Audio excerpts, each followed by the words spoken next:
দিন দীর্ঘ ফ্যাসিবাদী শাসনের পর দীর্ঘ 3টি নির্বাচন কারচুপির মাধ্যমে ক্ষমতা কুক্ষিগত করে রাখা ফ্যাসিস্ট হাসিনার পতনের পর বাংলাদেশে একটি গণতান্ত্রিক নির্বাচনের মধ্য দিয়ে একটি গণতান্ত্রিক সরকার এবং গণতান্ত্রিক সংসদের আজকে প্রথম অধিবেশনের দিন। তবে আজকে আমাদের সবার জাতিগতভাবে খুশি হওয়ার কথা, সবার এই দিনটাকে উদযাপন করার কথা। সেই দিনে আজকে আমাদেরকে এখানে সংসদের সামনে এসে দাঁড়াতে হয়েছে, আমাদেরকে আজকে দাঁড়াতে বাধ্য করা হয়েছে। আমাদের সাথে আমাদের বীর শহীদদের পরিবারের সম্মানিত সদস্যবৃন্দ আছেন এখানে। আমরা আজকে জাতীয় নাগরিক পার্টির নেতা হিসেবে এখানে দাঁড়াই নাই, আমরা বাংলাদেশের জনগণের প্রতিনিধি হিসেবে এখানে দাঁড়িয়েছি, বাংলাদেশের জনগণের কথাগুলো বলার জন্য এখানে দাঁড়িয়েছি। নির্বাচনের পরে আমরা দেখেছি যে এক ধরনের গুমট আবহাওয়া সব দিকে বিরাজমান রয়েছে। যারা সোশ্যাল মিডিয়ায় লিখতেন, রাজনীতি সচেতন যারা বিভিন্ন বিষয়ে কথা বলতেন, 5ই আগস্টের পরে আমরা যা দেখেছি যে যারা বাক স্বাধীনতার সর্বোচ্চ ব্যবহার করেছেন, তারা এবারে নির্বাচনের পরে এক ধরনের ভয়ের মধ্যে আছেন যে লিখলে আবার কি জানি হয়। অনেকেই আমাকে, যারা অ্যাক্টিভিস্টরা আছেন, অনেকেই নক দিয়ে বলে যে ভাই এখন আবার লেখা যাবে কিনা, কথা বলা যাবে কিনা।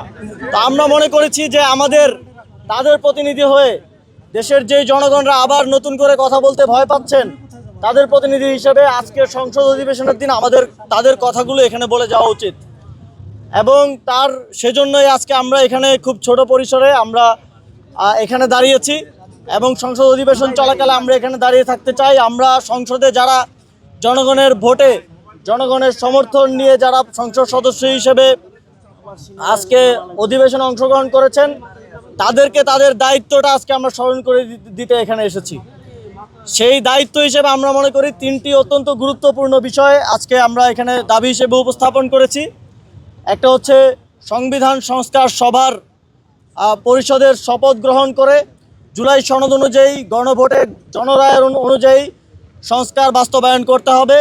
এবং আমাদের দ্বিতীয় দাবি হচ্ছে, আপনারা জানেন যে জুলাই গণঅভ্যুত্থানে আমাদের প্রায় 1400 সহযোদ্ধা শহীদ হয়েছেন, প্রায় 30 সহস্রাধিক সহযোদ্ধা আহত হয়েছেন, কেউ হাত হারিয়েছেন, পা হারিয়েছেন। তাদের পরিবার এবং তারা অত্যন্ত দুর্বিষহ জীবনযাপন করছেন বিগত 1.5 বছর ধরে। আমরা চাই অতি দ্রুত সময়ের মধ্যে এই শহীদ এবং আহত করার পেছনে যারা দায়ী তাদের বিচার বাস্তবায়ন করতে হবে। আমরা এই 5ই আগস্টের পরে এবং এই নির্বাচনের পরে দেখেছি যে বিভিন্ন স্থানে চিহ্নিত ফ্যাসিবাদীদেরকে জামিন দেওয়া হচ্ছে। আমরা দেখেছি যে আমাদের যে আইসিটি ট্রাইব্যুনালের যেই বিচার কার্যক্রম, সেটার প্রতি জনগণের এক ধরনের আস্থার সংকট তৈরি করা হয়েছে। আমরা এই বিষয়গুলোতে আবারও শহীদ পরিবারদের এবং শহীদদের প্রতি ইনসাফ কায়েম করার জন্য এই বিষয়গুলোতে সরকার যেন সদিচ্ছা প্রকাশ করে এবং যারা সংসদে আমাদের প্রতিনিধিরা আছেন তারা যেন সোচ্চার থাকেন, সেই দাবি এখান থেকে জানাচ্ছি। আমাদের আরেকটি দাবি আছে, আমরা জুলাই গণঅভ্যুত্থানের পর থেকেই আমরা আমাদের এক দফা দাবিতেই বলেছিলাম যে শেখ হাসিনার পতন এবং ফ্যাসিবাদী ব্যবস্থার বিলোপ, কিন্তু সেই ব্যবস্থার বিলোপ আমরা নানা সময়ে নানা বাস্তবতার কারণে সম্পূর্ণরূপে করে উঠতে পারি নাই। এবং আমরা দেখেছি যে 5ই আগস্টের পর থেকেই ফ্যাসিবাদী ব্যবস্থার যেই শেখ হাসিনার যেই রেখে যাওয়া রাষ্ট্রপতি, তাকে অপসারণের দাবি বিভিন্নভাবে বিভিন্ন নাগরিকদের প্ল্যাটফর্ম থেকে উঠে এসেছে। সে সময় আপনারা সংবিধানের দোহাই দিয়ে নানা ধরনের সংকট এবং অস্থিতিশীলতার কথা বলে তাকে অপসারণ করতে দেন নাই। আমরা চেষ্টা করেছি, রাজপথে আমাদের সহযোদ্ধারা চেষ্টা করেছেন, সেটা আপনারা হতে দেন নাই। কিন্তু এখন তো কোনো সাংবিধানিক সংকটের কোনো সিচুয়েশন নাই। এখন সংসদ বসেছে, সংসদ লিগেলি এই রাষ্ট্রপতিকে অভিশংসন করতে পারে। এবং আমরা জানি যে এই সংসদে যারা আছেন, আমরা বিশ্বাস করি যে তিনি বিএনপির হন, জামাতের হন, এনসিপির হন কিংবা অন্য যে কোনো দলের হন, জুলাই গণঅভ্যুত্থানে তাদের গুরুত্বপূর্ণ অবদান আছে। তারা রাজপথে ছিলেন, তারা এই গণঅভ্যুত্থানে নানাভাবে সহযোগিতা করেছেন। যারা সংসদে আছেন তাদের অনেকেই শেখ হাসিনার ফ্যাসিবাদী সরকারের নির্যাতন জুলুমের শিকার হয়ে কারাগারে ছিলেন, অনেকেই নির্বাসনে ছিলেন, দেশের বাইরে ছিলেন। আমরা বিশ্বাস করতে চাই যে আপনারা এই গণঅভ্যুত্থানকে ধারণ করেন, যেই গণঅভ্যুত্থানের ফলে যেই শহীদদের আত্মত্যাগ এবং জীবনদানের ফলে আপনারা আজকে সংসদে বসতে পেরেছেন, সেই গণঅভ্যুত্থান, সেই শহীদদের, সেই আহতদেরকে আপনারা ধারণ করেন এবং আপনারা ফ্যাসিবাদের বিপক্ষের শক্তি এবং আপনারা জুলাই গণঅভ্যুত্থানের পক্ষের শক্তি। আমরা আপনাদের কাছে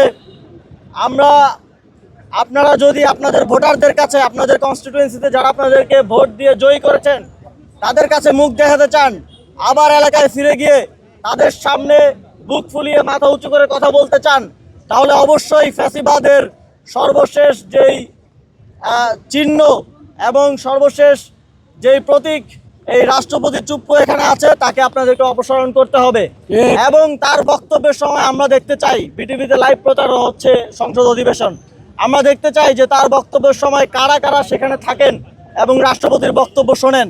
আমরা এখান থেকেই বাংলাদেশ আজকে দুটি ভাগে বিভক্ত হবে, একটি হচ্ছে ফ্যাসিবাদের পক্ষে, আরেকটি হচ্ছে ফ্যাসিবাদের বিপক্ষে। আমরা দেখতে চাই যারা ফ্যাসিবাদের বিপক্ষের শক্তি এই সংসদে আছেন, তারা যেন এই রাষ্ট্রপতিকে বক্তব্য দেওয়ার সুযোগ না দেন, রাষ্ট্রপতিকে বক্তব্য দেওয়ার ক্ষেত্রে বাধা সৃষ্টি করেন এবং তার অভিশংসনের জন্য দাবি তোলেন।